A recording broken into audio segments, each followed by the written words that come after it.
Eh bien bonjour et bienvenue une nouvelle fois sur l'espace dédié au site mécaniqueuniverselle.net, le site qui essaie de démontrer que l'humanité évolue progressivement vers son ultime perfection. On construit en fait le paradis pour nos futurs descendants. Alors, ça prendra encore quelques siècles d'évolution, mais la plus grande partie de ce travail que nous accomplissons de façon inconsciente, sans le savoir pour l'instant. La prise de conscience est quelque chose qui va arriver dans peu de temps, à mon sens, grâce à l'IA, grâce à la capacité des ordinateurs qui se développent sans cesse. Et donc, on construit ce paradis pour nos futurs descendants. Alors, pour démontrer cette théorie, je m'appuie parfois sur des audios que j'écoute sur France Culture ou ailleurs, bien entendu. Mais là, c'est sur une série que l'émission Avec Philosophie consacre à Derrida. La série s'appelle Des mots, sens, dessus, dessous. L'épisode, c'est le 2/4, déconstruire sans tout casser. Et donc, c'est la 3e vidéo. Je lance la vidéo et je commente, voilà, je donne. Alors, ce sont des commentaires, on pourrait dire atypiques. Je ne suis pas un universitaire. Je connais pas, c'est plus de la réflexion spontanée pour essayer de préciser ma théorie. Je ne suis pas du tout un connaisseur de Derrida.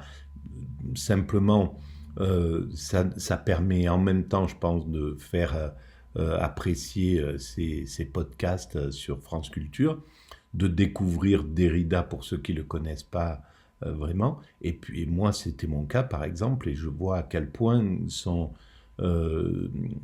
point de vue et sa vision est vraiment intéressante. Et l'idée de déconstruire, même si ce n'est pas un terme qu'il aurait peut-être choisi, mais cette idée-là de déconstruire des stéréotypes qui ont servi à l'humanité à évoluer jusqu'à aujourd'hui, mais qui sont obsolètes, qui posent un problème. Par exemple, l'inégalité entre hommes et femmes, c'est quelque chose qui est insupportable. Il y a tout un tas de choses que le monde est en train de déconstruire progressivement, mais cette déconstruction, ça fait déjà longtemps qu'elle est entreprise dans l'humanité. Et évidemment, les philosophes sont un peu en première ligne de cette réflexion. Nietzsche, Schopenhauer, voilà, ont été déjà on pourrait dire des déconstructeurs. Et là, donc, Derrida, la philosophie des années 60, qui a été en vogue intense aux États-Unis, eh bien, il y a eu une sorte de critique. Il y a eu un colloque, donc je ne sais pas si c'est à la Sorbonne, avec Jean-Michel Blanquer et un philosophe, Pierre-Henri Tavoileau. Et donc, apparemment, ils ont un esprit critique sur le travail, la pensée de Derrida, de Jacques Derrida. Moi, à mon sens, le travail de Derrida, il était vraiment important. Et la théorie que je développe, j'ai l'impression qu'elle vient bien dans la continuité, en fait, de cette pensée-là, et en fait, de toute la trame de la philosophie. Je pense que les déconstructivistes ne sont pas venus au hasard, c'est pas une erreur d'aiguillage. Ils sont bien dans la grande lignée de l'histoire de la philosophie qui commence avant Socrate, déjà chez les présocratiques, et qui touche l'ensemble de la pensée, parce que ça c'est pour la vision un peu occidentale, mais la vision orientale est inclue dans cette pensée. La vision asiatique, elle est inclue dans cette grande histoire de la philosophie, évidemment. Alors je lance et éventuellement... D'ailleurs, Isabelle Alfandari vient de le dire, de Foucault à Deleuze à Derrida, en passant par d'autres, par Lyotard, Bataille, Blanchot, je ne sais qui d'autre, ces auteurs constitueraient un espèce de corpus homogène et monolithique. Alors, pour commencer, je dirais que les temps sont à l'instrument... Il parle en somme de l'ensemble de ceux qu'on pourrait englober dans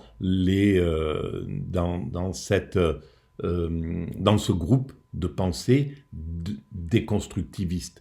Mais évidemment, chacun est avec ses spécificités. C'est très intéressant. Mentalisation. Et on ne se préoccupe pas de la réalité des concepts. Et je le dis d'autant plus que je m'adresse aussi à des universitaires, parce que les concepts sont employés avec l'unique objectif de remplir un agenda politique idéologique. Autrement dit, on profite du fait que les gens ne vont pas au texte pour abandonner toute rigueur intellectuelle et toute contextualisation historique. On compare des incomparables. On est dans une approximation lexicale permanente, on fait du tort à la pensée philosophique et alors, à quoi il faut ajouter, et je ne sais pas si on aura le temps d'en parler, on associe Derrida à la déconstruction derridienne. Alors, moi, je fais un peu partie, justement, de ces approximateurs, en gros. Voilà, je parle d'une philosophie un peu atypique, vraiment particulière. C'est autre chose. Je me permettrai pas de critiquer la pensée de Derrida, par exemple, comme l'ont fait, justement, la critique se porte sur ce colloque qui était un colloque d'opposition au travail de Derrida. Avec tous les réserves qu'avait Derrida pour ce terme, et on va peut-être en parler aussi, à la destruction heideggerienne. Voilà. Et là, je pense qu'il a beau avoir passé... Ça n'a rien à voir entre la destruction et la déconstruction. C'est vraiment deux choses. Sa vie a marqué ses distances avec Heidegger. Je considère, quant à moi, et je pourrais en parler, que c'est le philosophe probablement le plus critique de Heidegger. Qui a rompu de la manière la plus radicale avec Heidegger, mais parce que la déconstruction est d'une certaine manière liée à la destruction heideggerienne, on en a fait un heideggerien, et donc on laisse entendre que politiquement il serait aussi douteux qu'Heidegger. C'est très très grave. Oh, c'est grave, oui, c'est très grave. Alors, parce qu'effectivement, Heidegger est douteux il a été à un certain moment du côté justement du nazisme. Il a soutenu cette idéologie qui montait avec tout ce qu'elle avait déjà de potentiellement gravissime. Dans les écrits étaient déjà faits, le livre, Hitler avait déjà écrit son livre, donc tout était déjà mis sur la table et ça pouvait pas être ignoré par Heidegger, à mon sens. Enfin, c'est comme ça que je le vois. J'ai pas analysé ni étudié la chose, mais ça a rien à voir avec le déconstructivisme, de wokisme, qui donnerait l'idée du wokisme. C'est l'inverse, la destruction selon Heidegger. Vraiment brisé, tout cassé, et c'est ce qu'a fait justement le nazisme. Politiquement, il a détruit, il voulait tout détruire pour partir sur son idéologie qui était une folie. Et ça n'a rien à voir avec déconstruire pour construire d'une autre manière, pour enlever, pour déconstruire des concepts qui sont préjudiciables. voilà, qui conduisent au racisme, qui conduisent, etc. Ça n'a rien à voir. Entre l'idéologie, c'est à l'opposé, carrément même. Dans ce que vous avez dit, tout de suite éclairer un point qui concerne la French Theory telle qu'elle est perçue aux États-Unis. C'est comme ça qu'elle a été Vous appelée. disiez, Raphaël Zagury-Orly, de penseurs. Il y a une tendance dans la French Theory à l'américaine à simplifier les choses, à mettre tout le monde. Et vous le disiez aussi, Isabelle Alfandari, par exemple, Michel Foucault et Derrida ont eu des vraies querelles, notamment sur un fameux texte de Descartes, où Foucault a dit qu'il mettait loin de lui la question de la folie, alors que Derrida dit mais pas du tout, la folie est beaucoup moins loin de la raison que ce qu'a dit Foucault. Ils se sont quand même... Bien sûr, mais c'est vrai que c'était des constructivistes, ils voulaient casser des modèles sur la prison, sur l'enfermement, sur la folie, etc., pour passer à autre chose, et ils ont été fondamentaux dans cette évolution de la pensée vers l'égalité, vers le bien, quoi. Hein. C'est vraiment une vraie recherche d'améliorer le sort des êtres humains. Chose qui n'avait rien à voir avec... Gueuler beaucoup. Et donc, dans la French Theory à l'américaine, tous ces gens-là, c'est le même monde. Mais par ailleurs, et c'est bien expliqué dans le livre de François Cusset, French Theory, paru à la Découverte en 2003, qui est un défenseur quand même de cette manière de réfléchir. Ce n'est ni Tavoyot ni Luc Ferry, vous voyez, pas du tout. Au contraire, même, François Cusset. Mais il reconnaît que les Américains ont une tendance à faire des digests.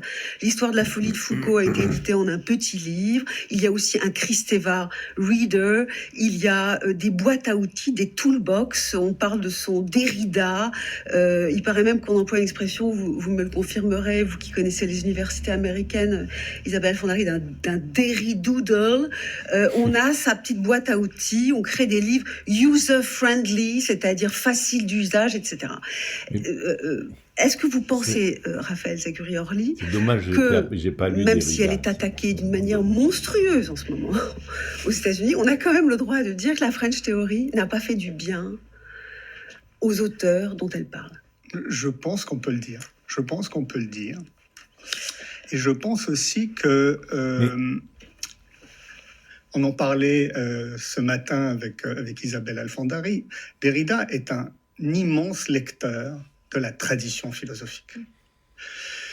C'est-à-dire parce qu'en fait, la critique, c'était la peur de déconstruire la tradition. C'est peut-être ça qui est critiqué, en fait, chez Derrida, dans ses colloques, etc.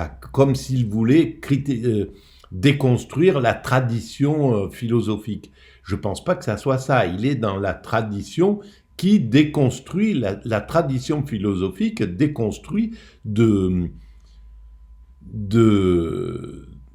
système en système, il déconstruit des choses obsolètes dans ce qui était précédent. C'est légitime, c'est une question d'évolution. L'adolescent, il vient, il conteste le père, il dit ça c'est pas terrible, etc. Normalement c'est comme ça que ça se passe. Et la génération qui arrive, elle déconstruit des choses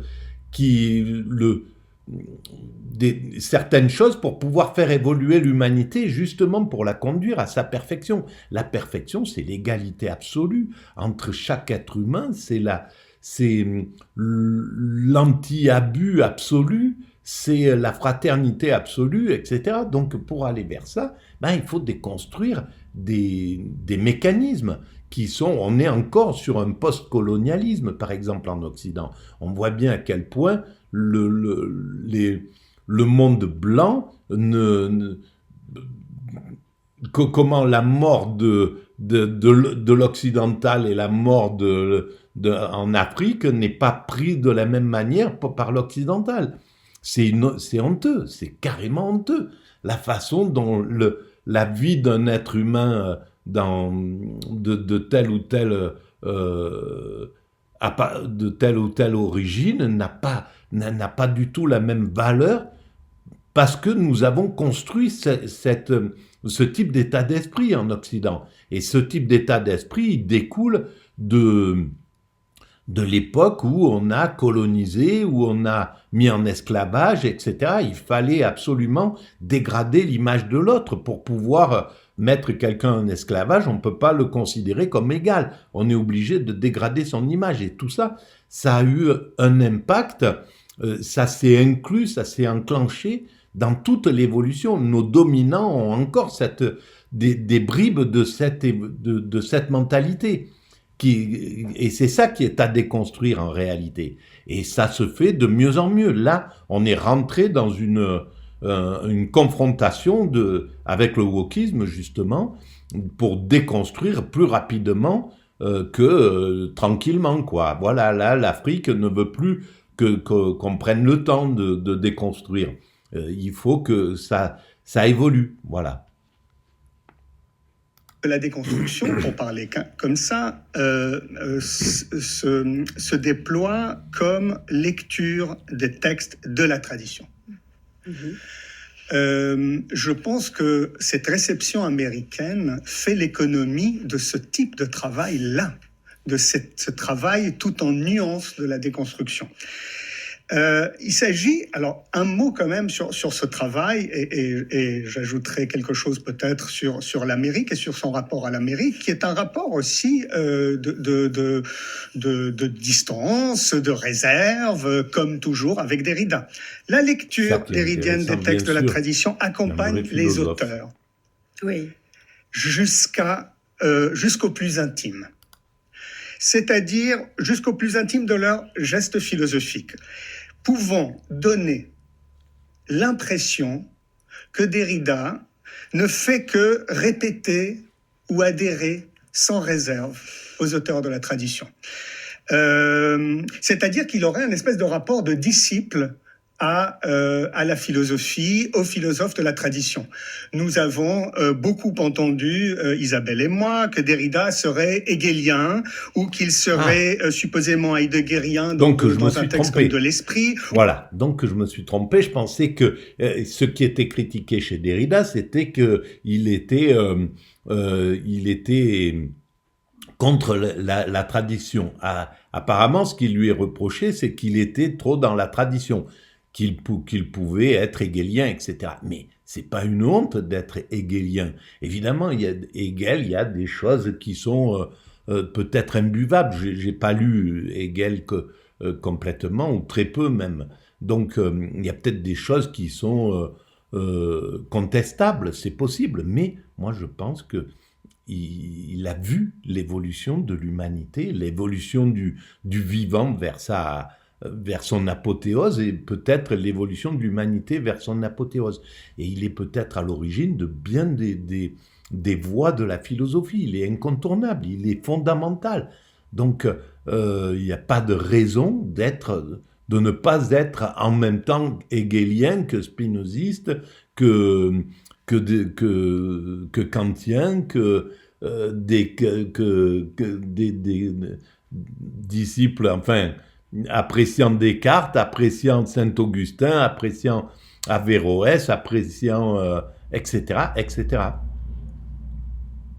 Mais qui dit ça? Ils seraient lévinaciens. Les partisans de la French Theory qui voudraient un Derrida qui taperait plus fort sur la tradition. Est-ce que je vous comprends bien? C'est ça que vous voulez dire? C'est absolument, absolument. Sauf que, oui, et qu'il serait en rupture avec la tradition. Sauf que, juste un mot, il y va dans le mouvement même de la déconstruction de suivre au plus près et au plus loin ces auteurs. Et donc, il n'est jamais question pour Derrida de rejeter la tradition, ni de la détruire, encore moins. Non, il travaille avec elle, c'est ça. Absolument. Alors, à vous, Isabelle. Moi, je voudrais juste dire un tout petit mot sur le rapport de Derrida à l'Amérique, même si c'est un gros sujet, mais juste 2-3 petites choses. D'abord, moi, je ne pense pas que la French Theory, ça existe. Je pense même que ça n'existe pas. J'ai écrit un jour un article là-dessus parce que je pense que ça n'existe pas, en tout cas, comme l'a dit Raphaël à l'instant, comme tout homogène. Ça n'existe absolument pas. On a vraiment une scène très agonistique entre Foucault, Deleuze, Derrida, et puis si on veut, Nancy, Lacoue-Labarthe, les gens qui sont proches et qui sont pourtant dans un désaccord très fécond, parfois assez violent. Donc la French Theory, c'est un produit d'importation américaine, pour plein de raisons sur lesquelles on pourrait revenir. Donc même en Amérique, vous diriez que ça ne marche pas de manière aussi unifiée que ce qu'on dit? Non, alors ça a été aussi l'objet d'appropriation politique et universitaire. Un certain nombre de collègues ont fait aussi leur carrière. Il faut bien voir que tout ça s'est pris aussi dans la vie institutionnelle de l'université américaine. C'est un produit d'importation qui est très réducteur et qui, à mon avis, est très faux. Alors, il y a quand même une raison pour laquelle la déconstruction, entre guillemets, ou l'œuvre de Jacques Derrida a beaucoup intéressé les Américains et qui est une raison que je trouve beaucoup plus intéressante que simplement ce produit d'importation labellisé. C'est qu'aux États-Unis, il y a une longue tradition protestante, il y a une longue tradition d'exégèse, quand même, textuelle. Il y a un rapport au texte, à la radicalité, au fait d'aller... Radicus, ça veut dire la racine. D'aller à la racine, c'est comme ça que les protestants qui sont arrivés, les colons qui sont arrivés en Amérique, ont commencé à d'une certaine manière, à enseigner, y compris la Bible. Et chez Derrida, il y a bien un rapport radical au texte. Et ça, cette exégèse, cette manière littérale de lire, de mettre en contexte, de mettre en perspective, cette manière, disons, cursive de lire le texte philosophique à la lettre, c'est une manière qui a beaucoup d'écho dans la tradition américaine. Je pense que c'est pour ça que ça les a tellement enflammés, d'une certaine manière, les Américains. Et à cet endroit-là, c'est intéressant, parce que Derrida est un lecteur, comme l'a dit Raphaël à l'instant, est un lecteur au fond, de la tradition philosophique. Et sur le côté digest, où les rapports à Derrida et à d'autres sont parfois très simplistes, avec des bouquins, ils font ça les Américains, ils font des livres plus courts, ils font des livres d'extraits, c'est pas faux ça, ce que j'ai évoqué tout à l'heure. Oui, et puis de fait, ça a fonctionné pour la plupart des penseurs dits de la French Theory, qui à mon sens n'existent pas. Oui, on a fait des readers, c'est-à-dire des textes dans lesquels on met ensemble un certain nombre de textes en les commentant un peu de manière légère. Mais ça, alors pour moi, ça c'est l'avenir de la philosophie. Bien entendu, il y aura toujours la tradition de ceux qui vont creuser, qui vont bien connaître, qui vont être dans cette perfection philosophique qui est la tradition réelle. C'est comme ça que c'est enseigné à la faculté, etc. Il faut lire tous les textes, il faut bien s'imprégner, mais je pense qu'on va tout doucement vers quelque chose de beaucoup plus léger, beaucoup plus globaliste, beaucoup plus généraliste, je ne sais pas, beaucoup plus synthétique. À mon sens, c'est l'évolution. Le roman a complètement changé entre le roman de Zola, de Sagan et les romanciers actuels. Ça n'a plus rien à voir. Voilà, Zoé Sagan, par exemple. Zoé Sagan, c'est de picorer des trucs. J'ai parcouru un petit peu des choses. Voilà, ça correspond à ça. On va faire des petits romans. Ce vers quoi on va, c'est des petits romans faits par l'IA, juste surveillés comme ça. Enfin bref, on est rentré dans quelque chose qui du zapping, quoi. Et évidemment, je pense que au moins pour un temps, le fait de creuser devient de plus en plus mis de côté au profit de la simplification des choses. C'est pas très intéressant, mais ça a fait connaître la déconstruction. Alors, la déconstruction, vous venez de le dire, Isabelle Alfondari, ça concerne notamment le rapport au texte. Bien sûr que pour ces profs, le fait d'être léger comme ça, c'est pas admissible, mais c'est normal. Ils enseignent quelque chose. Ils sont dans une tradition d'ailleurs, et donc c'est logique qu'ils transmettent le savoir comme ils ont reçu, etc. Mais ça serait pas mal qu'ils voient aussi l'évolution vers laquelle on va. à mon sens. Une de mes questions sera de savoir si ça ne concerne que le rapport les textes, ou bien si on déconstruit d'autres choses que des textes. Y a-t-il d'ailleurs autre chose que des textes? Pour entrer dans ce débat... Bon, là, je vais arrêter pour cette vidéo et on continuera dans la prochaine. Voilà. N'oubliez pas, si vous êtes intéressé par ce travail, de mettre des pouces, de vous abonner, c'est gratuit, d'envoyer le lien à vos amis, d'établir des liens avec votre site, d'écrire des commentaires si vous le jugez bon, de participer si vous voulez, vous avez juste à me contacter, et puis d'aller visiter le site mécaniqueuniverselle.net. Je vous remercie, à très bientôt.